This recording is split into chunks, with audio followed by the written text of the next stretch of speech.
Hello student, आज हम लोग देख रहे हैं असेसमेंट फॉर लर्निंग में मेजर्स ऑफ डिस्पर्सन विचलन के मापक, जो असेसमेंट फॉर लर्निंग के यूनिट 7 का पोर्शन है। विचलन का मापक क्या है? विचलन वो हमें गुण बताता है जो हमारे पास वेरिएबिलिटी होती है, और उस वेरिएबिलिटी के आधार पे जो माध्य के अनुसार से जो मान है वो कहाँ तक बिखरे हुए हैं, उसको डिस्पर्सन कहते हैं या विचलन कहते हैं। या फिर हम इसको इस तरह से देख सकते हैं कि जब कोई माध्य किसी एक क्लास का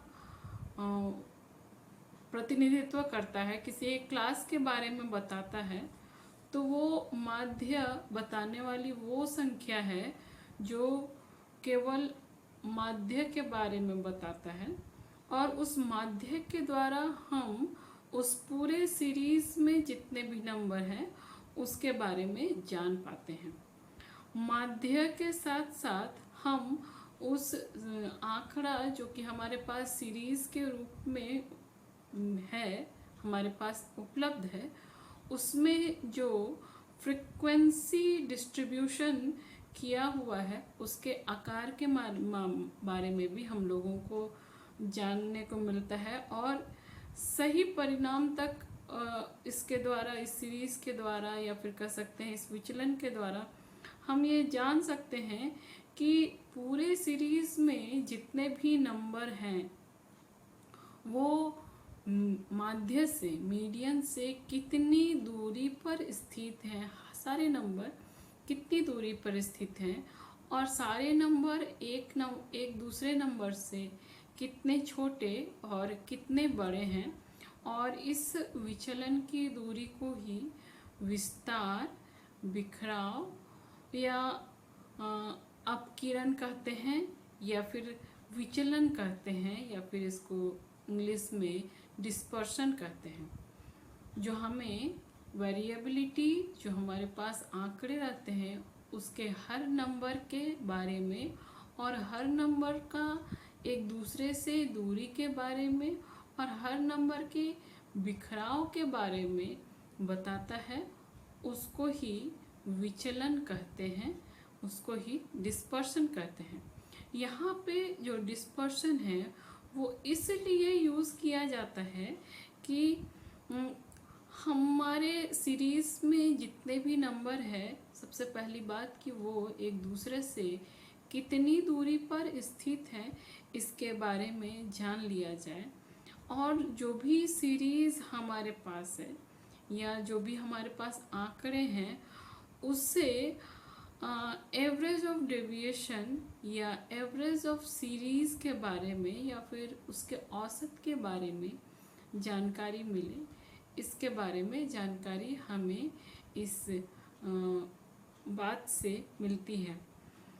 यहाँ पे जो सीरीज़ है, हमारे पास जो आंकड़े उपस्थित हैं वो आंकड़े एक दूसरे से किस प्रकार से उपस्थित है, कितनी दूरी पे उपस्थित है, क्यों उपस्थित है, और एक दूसरे से आकार में किस प्रकार से भिन्न है, इसमें कितनी समानता है और कितनी असमानता है, इसके बारे में आसानी से पता चलता है।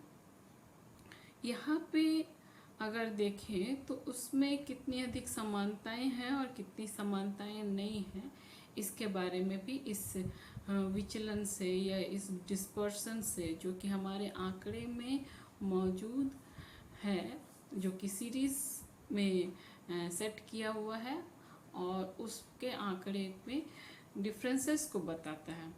इस सीरीज़ में या पदमाला में जो माध्य बनाई गई है उसके आधार पे अगर हम इस संरचना को या डिस्पर्शन को देखें तो ये डिस्पर्शन इस प्रकार से है, दो प्रकार से बनती है ये।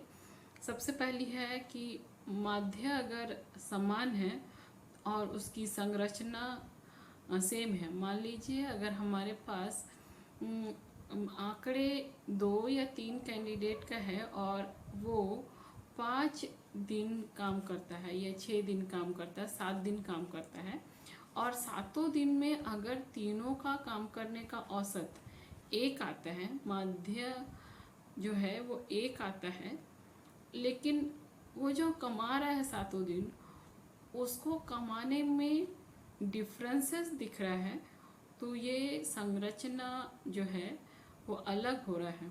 इसी को यहाँ पहले प्रकार में बताया गया कि माध्य अगर समान हो और संरचना अगर भिन्न हो तो डिस्पर्सन किस प्रकार का होता है।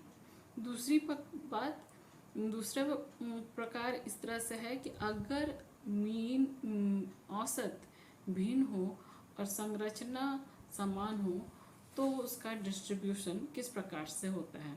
सबसे पहले प्रकार के में हम लोग देखते हैं कि जो भी अगर मान लिया जाए 3 कैंडिडेट काम कर रहा हो और तीनों 7 दिन के उसके एवरेज इनकम को देखा जाए तो 7 दिन अगर हम इस 3 कैंडिडेट को नाम दे दें, कैंडिडेट ए, कैंडिडेट बी और कैंडिडेट सी, तो कैंडिडेट ए जब 7 दिन कमाता है तो 7 दिन वो 5 रुपया कमाता है और 7 दिन के औसत मिला करके कुल 35 रुपया कमाता है।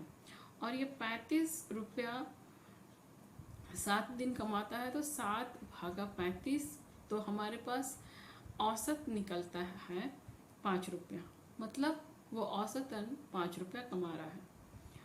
कैंडिडेट बी जो है वो हर दिन अलग अलग कमाता है। पहला दिन 4, दूसरे दिन 4, तीसरे दिन 6, चौथे दिन 5, छठे दिन 5वें दिन 7, छठे दिन 5 और 7वें दिन 4। अगर इसका औसत करें, उसका जोड़ करें, एग्रीगेट में देखेंगे तो ये 35 रुपया कमाता है 7 दिन में, और इसका भी औसत जो है, एवरेज जो है वो 5 होता है। अब अगर कैंडिडेट सी को देखें तो इसमें बहुत ज़्यादा डिफरेंसेस हम देखेंगे।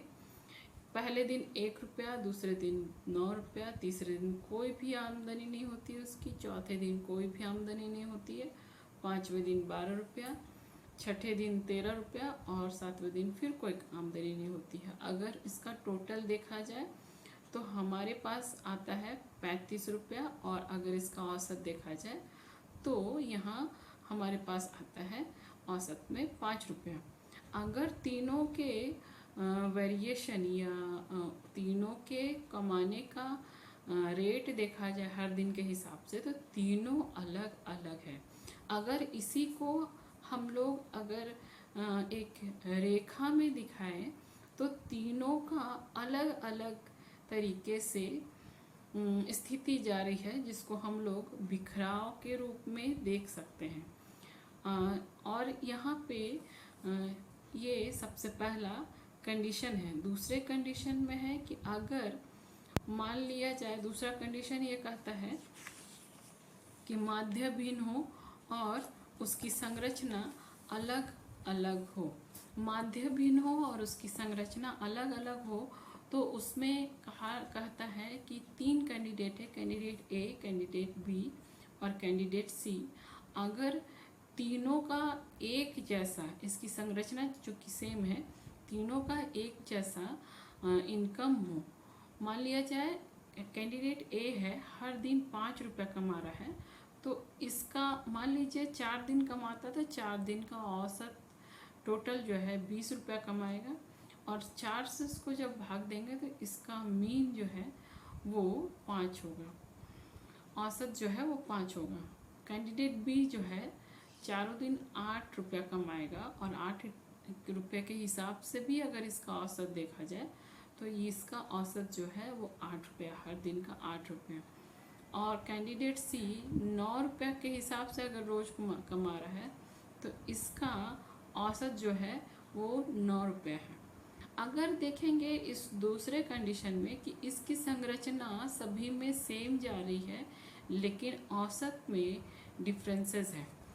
अब अगर ये स्टैटिस्टिक्स के पोर्शन में अगर देखा जाए तो किसी भी चीज़ में डिस्पर्शन ही एक ऐसा वैल्यू है, जब हम उस आंकड़े को डिस्पर्शन के थ्रू देखते हैं तो इसका महत्व तब हमें पता चलता है जब हम ये देख पाते हैं कि जो मोड ऑफ डिस्पर्शन है या डिस्ट्रीब्यूशन है वो किस प्रकार से अलग है और एक दूसरे से कितना डिफरेंसेस रखता है, और ये डिफरेंसेस वैरी करता है हर कंडीशन में। जैसे मान लिया जाए कंडीशन ए में जब 3 कैंडिडेट काम कर रहे हैं और तीनों कैंडिडेट के काम करने के बाद ये देखने में आ रहा है कि तीनों अगर साप्ताहिक में मासिक में कहें तो औसत एक जैसा कमाई कर रहे हैं, लेकिन तीनों में हर दिन के कमाई का जो इनकम है वो अलग अलग है। तो ये पता चल रहा है कि कौन कितने तरीके से अपने जीवन यापन कर रहा है। कंडीशन ए में अगर हम लोग देखें जब वो रोज़ के 5 रुपये कमा रहा है तो ये देखने को मिलता है कि कंडीशन ए में वो अपनी ज़रूरत को एक समान लेकर के चल रहा है, जो कि हमें डिस्पर्सन में बहुत ही साफ तौर पे दिखता है। दूसरे कंडीशन में ये देखते हैं कि जब वो रोज़ के लगभग समान कमा रहा है तो उसके डिस्पर्सन में थोड़े आगे और थोड़े पीछे होते हुए चल रहा है। जबकि अगर कंडीशन सी में किसी दिन कभी कुछ भी नहीं और किसी दिन बहुत ज़्यादा, तो उसके डिस्पर्सन में बहुत ही अंतर दिखाई पड़ रहा है और उसी के अनुसार से वो व्यक्ति भी अपना जीवन यापन कर रहा है। अगर भाग 2 में अगर हम लोग देखें कि किस प्रकार से जब औसत समान हो और संरचना भिन्न भिन्न हो, तो इसमें जब इकोनॉमिकली डिस्ट्रीब्यूशन की बात आती है तो ये डिस्ट्रीब्यूशन ये बता रहा है कि किस प्रकार से कैंडिडेट टू कैंडिडेट वेरी करके किसी एक जगह के वेरिएशन को दिखा रहा है कि किस तरह से इकोनॉमिकली डिस्ट्रीब्यूशन है, इकोनॉमिकली डिफरेंसेस है तीनों के बीच में, तीनों संरचनाओं के बीच में किस तरह से डिफरेंसेस है ये दिखा रहा है। तो यहाँ पे अगर हम इस डिस्पर्सन के ऑब्जेक्टिव्स को देखेंगे तो यहाँ से हमें पता चलता है कि ये माध्य की विश्वसनीयता को ज्ञात करने के लिए दिखा रहा है।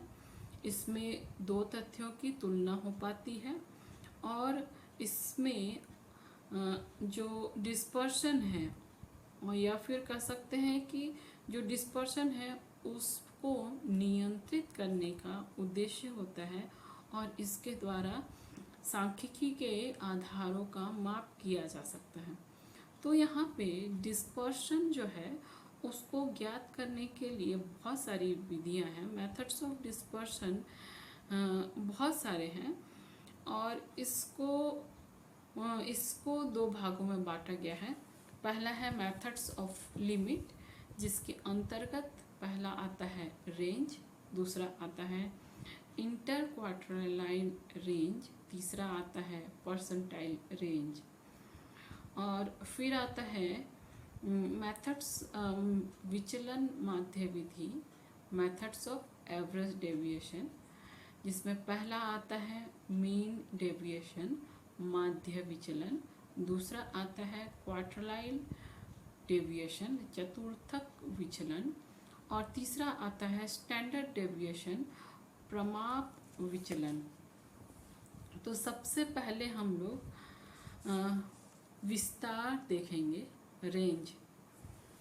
जो डिस्पर्शन का विस्तार है वो किसी भी सीरीज के अधिकतम और न्यूनतम मूल्यों के बीच का अंतर बताता है, और इसमें जो सबसे बड़ा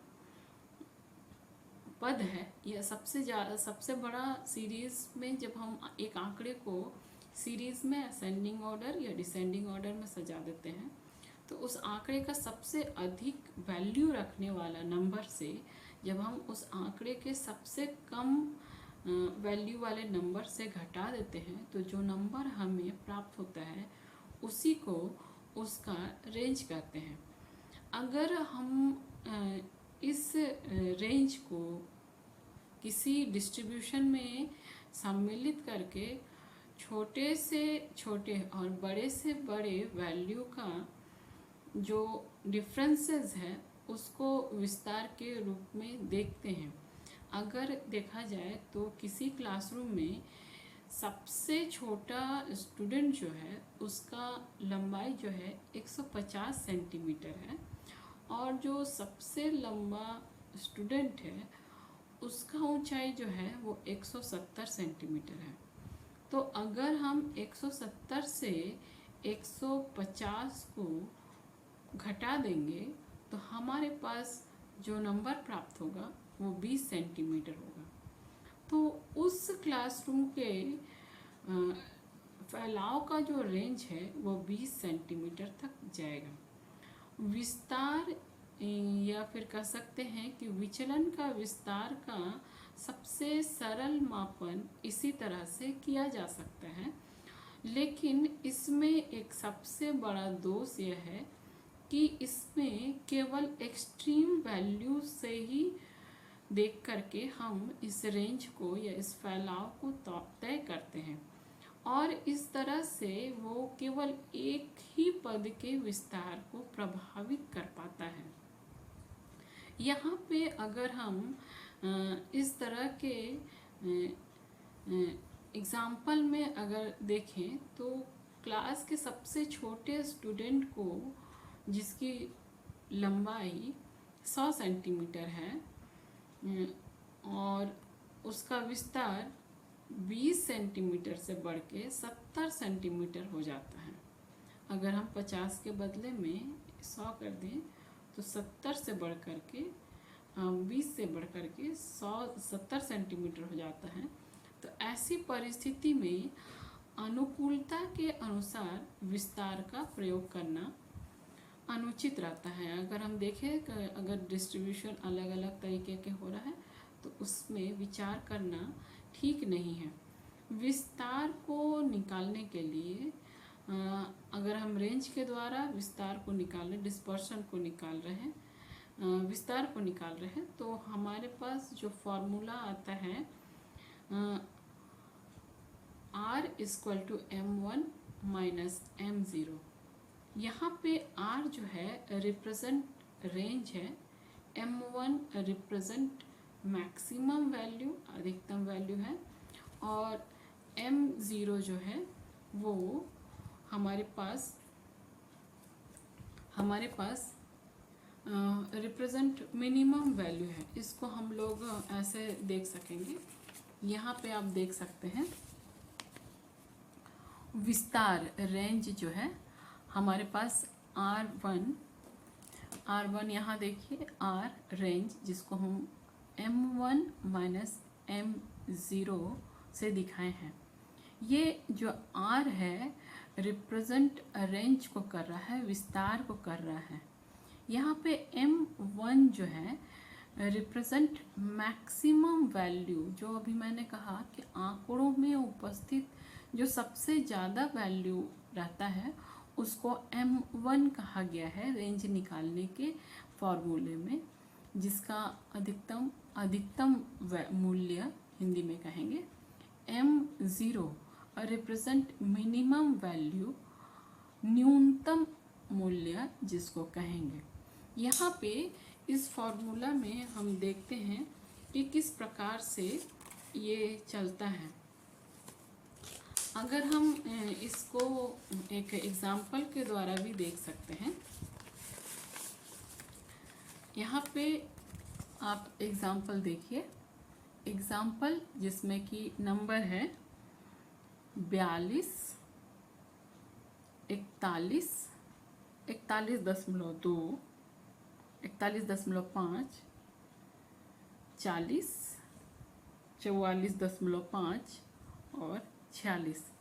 यहाँ पे अगर हम इस सॉल्यूशन को देखेंगे, सॉल्यूशन इसका कर रहे हैं एब्सोल्यूट मेजर्स ऑफ रेंज जो है वो maximum value minus minimum value m1 minus m0। यहाँ पे m1 जो है वो 46 है और m0 जो है वो 40 है। तो हमारे पास जो मार्क्स आता है वो 6 नंबर आता है। तो इस सीरीज़ का जो हमारे पास ये जो आंकड़े हैं इसका रेंज जो है वो 6 तक जाएगा। इसको अगर हम लोग इस तरह से देखेंगे कि अगर हम लोग इसको फैलाव में उपस्थित रखते हैं तो इसको हम लोग हमारे पास जो रेंज जाएगा वो 6 तक जाएगा। विस्तार निकालने के लिए विस्तार के गुणांक को भी हम लोग बहुत ही अलग तरीके से देखते हैं कि वो किस प्रकार से रेंज जो है वो काम करता है।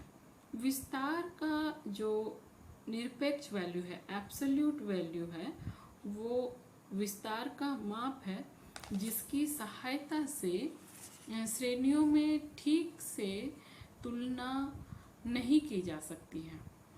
तुलनात्मक अध्ययन के लिए या तुलनात्मक रूप से जानकारी के लिए इसको सापेक्षिक रूप में या रिलेटिव वैल्यू के रूप में बदलना होगा और इसके लिए विस्तार का गुणांक निकाला जाना चाहिए। कोएफिशिएंट ऑफ रेंज जिसको हम लोग CR भी कहते हैं, वो उसको निकालने के लिए हम लोग जो फॉर्मूला रखते हैं वो m1 माइनस m0 बाय भागा m1 प्लस m0 होता है। इसको हम लोग इस फॉर्मूला से देख सकते हैं। ये जो है आप देख सकते हैं रिलेटिव मेजर्स और कोएफिशिएंट ऑफ रेंज। यहाँ maximum value minus minimum value by maximum value plus minimum value, या फिर m1 minus m0 bye m1 plus m0 से हम लोग इस फॉर्मूले को कोएफिशिएंट ऑफ रेंज को निकालेंगे। जो हम लोग अभी एग्जाम्पल लिए थे रेंज निकालने के लिए, जो है यहाँ पे जो हमारे पास है 42, 41, 41.5, 40, 44.2 और 44.5 और 46। यहाँ पे जो हमारे पास सॉल्यूशन से हम लोग इसको सॉल्व किए हैं, maximum value minus minimum value m1 minus m2, तो हमारे पास रिजल्ट होता है 46 माइनस 40 बाय हमारे पास मार्क्स आता है 6 मार्क्स। इसको जब हम लोग कोएफिशिएंट ऑफ रेंज में देखते हैं तो हम इसे इस तरह से बनाते हैं। यहाँ पे जो हमारे पास रिलेटिव मेजर्स या फिर कोएफिशिएंट ऑफ रेंज में जब हम maximum value minus minimum value को करते हैं बाय मैक्सिमम प्लस मिनिमम, तो हमारे पास जो आता है 46 माइनस 40, जो हमारे पास मैक्सिमम वैल्यू 46 है और मिनिमम वैल्यू 40 है, बाय 46 प्लस 40 जो हमारे पास मैक्सिमम वैल्यू 46 है, इसको जोड़ देंगे मिनिमम वैल्यू से, तो हमारे पास जो रिजल्ट आता है 6/86। इसको जब हम लोग डिवाइड करते हैं तो हमारे पास कोएफिशिएंट ऑफ रेंज जो आता है 0.069। तो इस तरह से हम लोग कोएफिशिएंट ऑफ रेंज को निकालते हैं। लेकिन जब हमारे पास सीरीज जो होता है वो खंडित रूप में होता है, या फिर कह सकते हैं कि डिस्क्रिएट रूप में होता है, तो हम लोग इसको अलग तरीके से देख के निकालते हैं। यहाँ पे जो खंडित माला होती है या डिस्क्रिएट सीरीज होती है, इस सीरीज में भी न्यूनतम वैल्यू और मैक्सिमम वैल्यू के विस्तार को लेकर के उसका मेज़रमेंट करते हैं और इसमें जो भी फ्रीक्वेंसीज होते हैं उसका भी प्रयोग करते हैं। इसको हम लोग एक एग्जाम्पल से देख लेंगे। यहाँ पे देखिए, यहाँ पे रेंज इन डिस्क्रिएट सीरीज है, खंडित माला में विस्तार है। इस में जो एग्जाम्पल हमारे पास जो खंडित माला होंगे वो नंबर जो होंगे एक दूसरे से जुड़े नहीं, एक एक नंबर होंगे। जैसे आप देखिए इस एग्जाम्पल में जो हमारे पास नंबर है वो 5 है, 7 है, 9 है, 11 है, 13 है और 15 है। यहाँ पे जो हमारे पास ये नंबर है इसमें फ्रीक्वेंसी जो है 1 है, 5 है, 4 है, 11 के साथ 9 है और 13 के साथ 5 है और 15 के साथ 2 है। 2 के साथ जो फ्रीक्वेंसी है वो 1 है, 5 के साथ जो फ्रीक्वेंसी है वो 1 है, 7 के साथ जो फ्रीक्वेंसी है वो 5 है, 9 के साथ जो फ्रीक्वेंसी है वो 4 है, 11 के साथ जो फ्रीक्वेंसी है वो 9 है, 13 के साथ जो फ्रीक्वेंसी है वो 5 है और 15 के साथ जो फ्रीक्वेंसी है वो 2 है। अब इसको जब हम लोग इसका सॉल्यूशन करेंगे एब्सोल्यूट मेजर्स ऑफ रेंज में, तो यहाँ पे maximum value minus minimum value जो हम लोग नॉर्मली रेंज निकालने के लिए करते हैं m1 माइनस m0, तो हमारे पास इसका मैक्सिमम सीरीज में देखेंगे तो मैक्सिमम वैल्यू जो है साइज में 15 है और मिनिमम वैल्यू जो है वो है 5 है। इसलिए मैक्सिमम वैल्यू में 15 और मिनिमम वैल्यू में 5 है, जो घटा करके हमारे पास जो आता है वो 10 आता है। अब हम इसका relative measures of coefficient of range को हम लोग देखेंगे। तो हम यहाँ पे जब हम लोग ये देख रहे हैं कि यहाँ जो हम लोग ये देख रहे हैं कि हमारे पास जो साइज है वो सबसे मैक्सिमम वैल्यू जो है वो 15 है और जो मिनिमम वैल्यू है वो 5 है। Relative value of coefficient of range में जब हम फार्मूला को देखते हैं तो maximum value minus minimum value by maximum value plus minimum value होता है।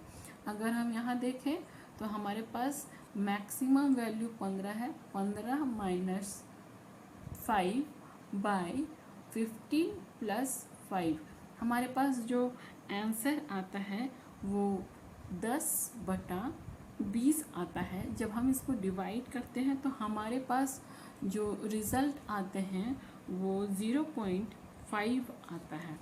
तो इस तरह से हम उस सीरीज़ को भी हैंडल कर सकते हैं जो कि सीरीज़ डिस्क्रिएट रूप में रहता है, टूटे हुए रूप में रहता है। अब हमारे पास वो भी सीरीज़ रहते हैं, वो भी डाटाज रहते हैं जो कि कंटिन्यूअस सीरीज़ में चलते हैं, सतत माला के विस्तार में चलते हैं। तो जिस प्रकार से हम डिस्क्रिएट सीरीज़ या खंडित माला को के रेंज को जान पाते हैं, उसी प्रकार से हम कंटिन्यूअस सीरीज़ के रेंज को भी जानेंगे। एक एग्जाम्पल के द्वारा हम देखेंगे यहाँ पे रेंज इन कंटिन्यूअस सीरीज सतत माला के विस्तार में। यहाँ पे एक एग्जाम्पल है। एग्जाम्पल में आप देखेंगे कि यहाँ पे जो है हमारे पास सीरीज़ जो है 0 to 10, 10 to 20, 20 to 30, 30 to 40 और 40 to 50। ये सीरीज़ जो चल रहा है ये कंटिन्यूअस फॉर्म में है, लगातार है, यहाँ पे कहीं भी कोई टूटा हुआ नहीं है। इसका फ्रीक्वेंसी जो मेरे पास है, हमारे पास है वो है 0 to 10 में 1, 10 to 20 में 3, 20 to 30 में 1, 30 to 40 में 5 और 40 to 20 में 40 to 50 में 3, 20 to 30 में 10, 30 to 40 में 5 और 40 to 50 में 3। ये हमारे पास इसका फ्रीक्वेंसी है। जब हम इसको इस प्रश्न में सबसे छोटा जो साइज है वो है 0 to 10 और हाईएस्ट साइज जो है 0 to 40 to 50 है। अगर हम इसका सॉल्यूशन करेंगे तो सबसे पहले स्मॉल क्लास को देखते हैं। स्मॉल क्लास जो कि 0 to 10 है, तो सबसे लोवेस्ट वैल्यू जो है वो है 0। अब हम सेकेंड लार्ज क्लास को देखते हैं तो वो है 40 to 50। जब हम इसको देखते हैं तो यहाँ पे लार्जेस्ट वैल्यू जो है वो है 50। अब हम रेंज जब करेंगे तो m1 माइनस m0, तो हम 50 माइनस 0 घटाएंगे तो हमारा रिजल्ट जो आएगा वो 20 होगा। इस तरह से इस क्लास का हम माध्य निकाल लेंगे, रेंज निकाल लेंगे और इस रेंज को हम कोएफिशिएंट ऑफ रेंज में जब हम इसको देखेंगे तो ये इस प्रकार से रहेगा। Relative measures coefficient of range में m1 minus m0 bye m1 plus m0। इसको अगर हम लोग टोटल करेंगे तो 50 माइनस 0 बाय 50 प्लस 0, हमारे पास जो रिज़ल्ट आएगा वो 50/50 आएगा और हमारे पास कोएफिशिएंट ऑफ रेंज 1 आएगा उसके बाद। तो ये हमारा स्थिति होगा। और जब हम इसमें इस तरह से हम इस कंटिन्यूअस सीरीज़ में रिज़ल्ट को निकाल पाएंगे। तो यहाँ कंटिन्यूअस सीरीज़ में जब हम रिज़ल्ट को निकालेंगे तो इस कंटिन्यूअस सीरीज़ का भी अपना एक वैल्यू होता है, अपना एक स्थिति होता है और इसकी अपनी एक क्वालिटी होती है। ये जो इसकी अपनी एक जो क्वालिटी होती है वो इस प्रकार से होती है कि रेंज जब हम भी निकालते हैं तो ये एक तरह से अविश्वसनीय होती है, ये इतनी रिलायबल नहीं होती है क्योंकि इसमें केवल 2 प्राप्तांकों को रख कर के गणना की जाती है और इस 2 प्राप्तांक का जो विस्तार है या रेंज है उसको अलग अलग तरीके से देख करके बताया जाता है, जिसका एक ही मतलब होता है कि ये पूरे सीरीज़ का ढंग से विस्तार जो भी हो रहा है उसके बारे में पूरा अर्थ नहीं बता पाता है। यहाँ पे अगर हम प्रसार के गुण को देखेंगे तो यहाँ ये बताता है कि जो भी प्रसार है या रेंज है उसका जो कैलकुलेशन होता है वो बहुत ही जल्दी और बहुत ही आसानी से किया जा सकता है और इससे जो भी डिस्पर्सन हो रहा है, जो भी वितरण हो रहा है उससे उसके संकेत को या उसके संबंध को ही बता पाता है। लेकिन जो भी हमारे पास कैलकुलेशन हो रहा है, जो भी मेज़रमेंट आ रहा है उसको अन्य संकेतों को या अन्य चीज़ों को उससे, अन्य आंकड़ों को उससे कोरिलेट नहीं किया जा सकता है या बहुत बार कोरिलेट करना समस्या के साथ होता है। दूसरी बात यह है कि जब हमारे पास जो मेज़रमेंट आता है वो अधिक होता है तो जो हमारे पास जो फ्रीक्वेंसी डिस्ट्रीब्यूशन होता है उस फ्रीक्वेंसी डिस्ट्रीब्यूशन में जब कहीं कोई स्थान खाली रहता है तो वहाँ पे जो डिस्पर्शन है या विचलन है वो उस मान के साथ में उस सत्यता को प्रमाणित नहीं कर पाता है, वो बता नहीं पाता है। यहाँ पे जब जो डिस्ट्रीब्यूशन में n का मान डिफरेंट डिफरेंट आता है तो उस तरह से प्रसार का या रेंज का कैलकुलेशन करना उचित नहीं होता है। अगर हम प्रसार को दो समूहों में तुलना करके कर रहे हैं तो उसका वैल्यू सही नहीं आता है। तो इस जगह पे उस तरह से प्रसार को देख करके उसके वैल्यू को कैलकुलेट नहीं करना चाहिए। और इस प्रकार से अगर हम कैलकुलेट करते हैं तो उस सीरीज़ के बारे में, उस आंकड़े के बारे में थोड़ी ही जानकारी हमें मिल पाती है। तो इसलिए ही गिलफोर्ड ये कहते हैं कि प्रसार जो है ये एक अविश्वसनीय माप है। उसके बाद जो हमारे पास डिस्पर्शन में देखने के लिए है, जानने के लिए है, वो है इंटर क्वार्टाइल रेंज, अंतर चतुर्थक विस्तार। जब भी किसी सीरीज में जो हमारे पास आंकड़े उपस्थित हैं उस आंकड़े में हम इंटर क्वार्टाइल रेंज को चेक करते हैं तो उसमें तृतीय चतुर्थक या थर्ड क्वार्टरलाइन और प्रथम चतुर्थक या फिर कह सकते हैं फर्स्ट क्वार्टरलाइन के डिफरेंसेस को ही अंतर चतुर्थक कहते हैं या फिर इंटर क्वार्टरलाइन रेंज कहते हैं। ये जो हम अभी सबसे पहले रेंज के बारे में देखे हैं वो इंटर क्वार्टरलाइन रेंज से मिलता जुलता हुआ है। यहाँ पे दो वैल्यूज़ हमारे पास मिलते हैं जो कि है क्वार्टरलाइन 3 थर्ड क्वार्टरलाइन और क्वार्टरलाइन 1 या फर्स्ट क्वार्टरलाइन। ये दोनों के ही वैल्यू पे ये इंटर क्वार्टरलाइन रेंज बेस्ड होता है। यहाँ पे जो हमारे पास सीरीज़ रहते हैं, हमारे पास जो आंकड़े हैं उस आंकड़े को अगर हम देखें तो वो उसके बीच का जो माध्य रहता है या सेंटर पॉइंट रहता है, मिड पॉइंट रहता है, वो अगर हम देखें तो वो पूरे सीरीज़ को 50-50% दो भागों में बांट दिया रहता है। या फिर कह सकते हैं कि उस सीरीज़ में 50% आधे भाग से ऊपर का भाग एक सीरीज़ दिखलाता है और निचला भाग एक सीरीज़ दिखलाता है।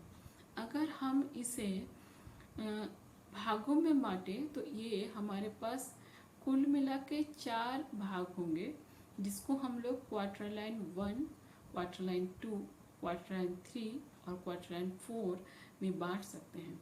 क्वार्टरलाइन 1 जो 25% ऊपर से होगा, उसके बाद क्वार्टरलाइन 2 जो क्वार्टरलाइन 1 के बाद का भाग होगा जो 50% से ऊपर का होगा, और इस तरह से 25% प्लस 25%, 50% भाग होगा। यहाँ पे क्वार्टरलाइन 1 और क्वार्टरलाइन 2 का पोजीशन होगा। 50% के बाद जो फर्स्ट क्वार्टर 25% होगा वो क्वार्टरलाइन 3 और उसके बाद जो लास्ट पोर्शन 25% का होगा उसको क्वार्टरलाइन 4 कहा जाता है। जब इंटर क्वार्टरलाइन रेंज के बारे में हम लोग देख रहे होते हैं तो उसमें फर्स्ट क्वार्टरलाइन को और फोर्थ क्वार्टरलाइन को सम्मिलित नहीं किया जाता है।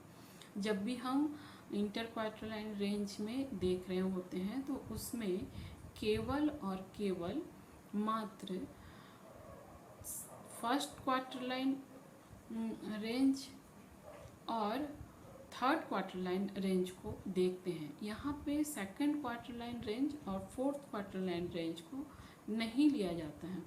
और इस प्रकार से जो इंटर क्वार्टरलाइन रेंज जो होते हैं वो सभी विस्तार पे आधारित न होकर के केवल डिस्पर्शन के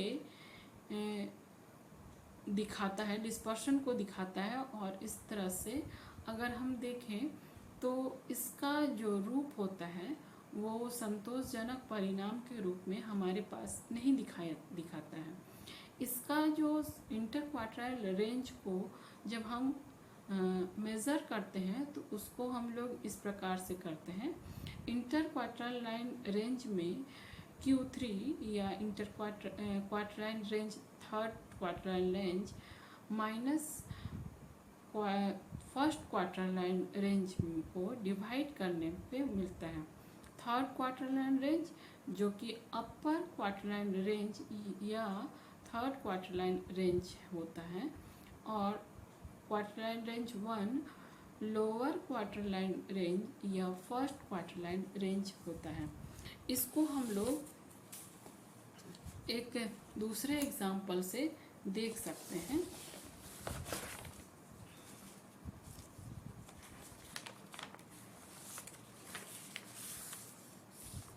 यहाँ एक देखेंगे, यहाँ पे जब हम देख रहे हैं इंटर क्वार्टाइल रेंज, जिसको हिंदी में कहा जाता है अंतर चतुर्थक विस्तार। यहाँ पे जो फॉर्मूला है वो इंटर क्वार्टाइल रेंज क्वार्टाइल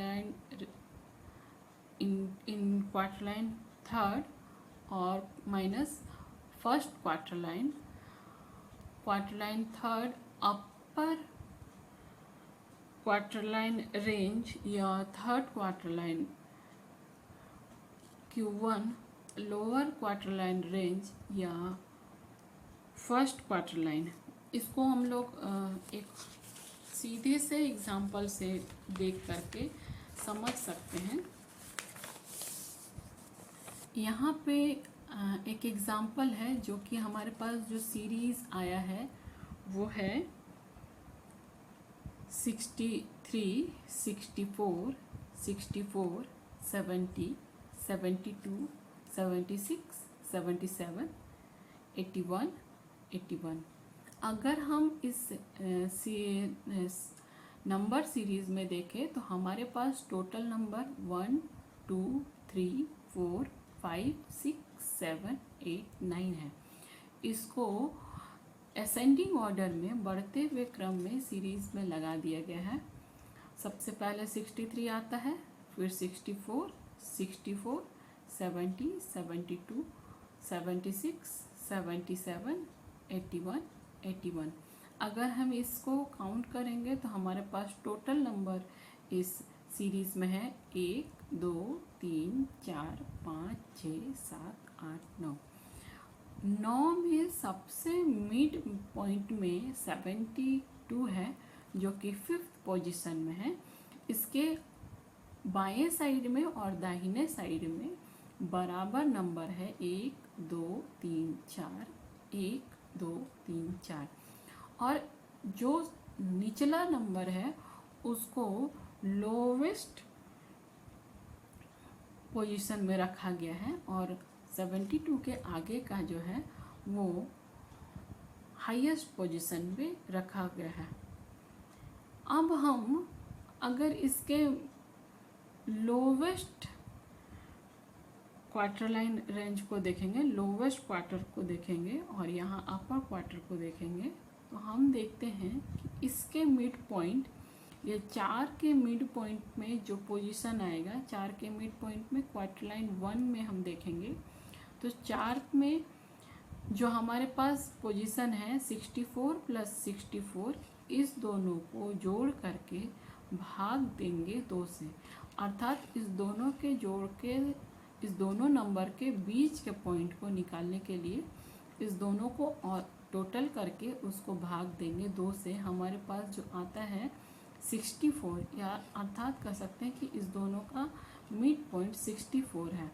यहाँ पे जब हम क्वार्टाइल थर्ड में देखेंगे तो हमारे पास 2 नंबर के बाद बीच का जो नंबर आता है वो है क्वार्टाइल थर्ड, और हमारे पास जो बीच का पोजीशन है 77 प्लस 81, 77 प्लस 81 डिवाइडेड बाई 2, क्योंकि यहाँ 2 नंबर से हम इसको औसत करना है, तो 2 से भाग देने पे हमारे पास आता है 79 नंबर आता है। तो ये हमारा इंटर क्वार्टरलाइन रेंज को निकालने के लिए अब हम क्वार्टरलाइन 3 जो हमारे पास 79 है और माइनस क्वार्टरलाइन 1 जो हमारे पास 64 है, 79 माइनस 64 तो हमारे पास आता है 15। तो यहाँ पे जो हमारे पास ये 15 आया है यही है इंटर क्वार्टरलाइन रेंज। यहाँ पे जो इंटर क्वार्टरलाइन रेंज है वो विचलन के बारे में बता रहा है कि किसी समूह में जब हमारे पास अलग अलग तरीके से वेरिएबल्स आते हैं तो उसमें जो हमारे पास जो केंद्रीय मान होते हैं उसके अंतर या उसके फैलाव के या उसके समूह को विचलन कहते हैं। या फिर हम देखते हैं कि अगर उस इंटर क्वार्टरलाइन के द्वारा, इंटर क्वार्टरलाइन रेंज के द्वारा हम करीब करीब उसके फैलाव के बारे में जान पाते हैं कि किस तरह से उसके सीरीज़ के फैलाव को दिखाया गया है। यहाँ पे इंटर क्वार्टरलाइन रेंज में ये जो रेंज है वो किस तरह से एक दूसरे से दूर हैं और किस तरह से वो एक दूसरे से कनेक्टेड हैं, ये इसके द्वारा देख पाते हैं। इसके फैले हुए भाग या बिखरे हुए भाग को पता लगा पाते हैं। यहाँ पे ये पता लगाना कि किस तरह से ये काम कर रहा है या किस तरह से इसकी सीरीज़ चल रही है और इसके वैल्यू में कितने डिफरेंसेस आ रहे हैं, इसको ही इंटर क्वार्टरलाइन रेंज के रूप में देख करके हम यहाँ जानने पा रहे हैं। यहाँ पे जो सीरीज़ है जब हम इसको 2 बराबर भागों में बांट करके 4 भागों में इसको बताने का कोशिश करते हैं तो ये इस बात को दिखा रहा है कि जो भी सीरीज़ जो असेंडिंग ऑर्डर या डिसेंडिंग ऑर्डर पे बना हुआ है, ये जो सीरीज़ जो चल रहा है वो सीरीज़ किस दूरी या किस विस्तार के साथ में या इसका विचलन किस प्रकार से चल रहा है और इस विचलन से मीडियन किस प्रकार से निकाल पा रहे हैं। जैसे कि यहाँ पे हम जो हमारे पास जो मीडियन आया है वो 72 में आया है। जैसे यहाँ पे हमारे पास जो इंटर क्वार्टरलाइन रेंज Q3 और Q3 माइनस Q1 करके जो हमारे पास 79 माइनस 64 से जो हमारे पास रेंज जो आया है 15 आया है। ये जो 79 और 76 है, अगर हम देखेंगे तो ये इस सीरीज़ के बारे में हर के बारे में बीच में कितने डिफरेंसेस आ रहे हैं और इस डिफरेंसेस में हर का वैल्यू, हर नंबर का वैल्यू किस प्रकार से एक दूसरे से डिफरेंसेस में है ये बता रहा है। तो यहाँ पे हम इसमें ये देख पा रहे हैं।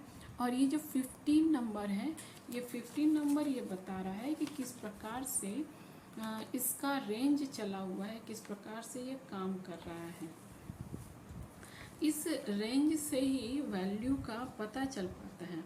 तो यहाँ पे ये जो पता लगाने वाली बात हो रही है, ये पूरी तरह से जो भी हमारे पास सीरीज़ में अलग अलग नंबर आ रहे हैं और वो एक दूसरे से जुड़े हुए हैं, जिसका हम मीन या माध्य देख पा रहे हैं और उसके डिफरेंसेस के द्वारा, चाहे वो रेंज है चाहे वो क्वार्टरलाइन इंटर क्वार्टरलाइन रेंज है, इसमें जो डिफरेंसेस के द्वारा ही हम देख रहे हैं। यहाँ पे जो इंटर क्वार्टरलाइन रेंज और रेंज है ये दोनों करीब करीब मिलता हुआ है। रेंज में जब हम maximum value minus minimum value को देख रहे हैं और उसके द्वारा जो हमारे पास रिज़ल्ट आ रहा है उसको हम काम कर रहे हैं। और उसी तरह से अगर हम देखें कि किस प्रकार से जो भी रेंज है उसी के अनुसार से जब हम उसको इंटर क्वार्टरलाइन रेंज में देखते हैं तो किस प्रकार से अलग अलग जगह पे, या फिर कर सकते हैं कि हाफ पोर्शन के क्वार्टरलाइन पोर्शन में किस तरह से हर नंबर या फिर जो भी हमारे पास आंकड़े आए हैं उस आंकड़े के अनुसार से किस तरह से नंबर को डिस्ट्रीब्यूशन किया हुआ है और नंबर के डिस्ट्रीब्यूशन से किस तरह से उसकी स्थिति चल रही है इसके बारे में देख पाते हैं। और इससे हमें करीब करीब ये पता चल पाता है कि कितना जो हमारे पास आंकड़े हैं उस आंकड़े का फैलाव कितने दूर तक जा रहा है और उससे कितना फ़ायदा हो रहा है और कितना उस सीरीज़ में कितने नंबर तक उसका डिस्पर्सन चल रहा है, इस इंटर क्वार्टरलाइन रेंज के द्वारा जान पाते हैं। तो आज के वीडियो में इतना ही। अगले वीडियो में कुछ और बातों को जानेंगे और देखेंगे। तब तक के लिए थैंक यू।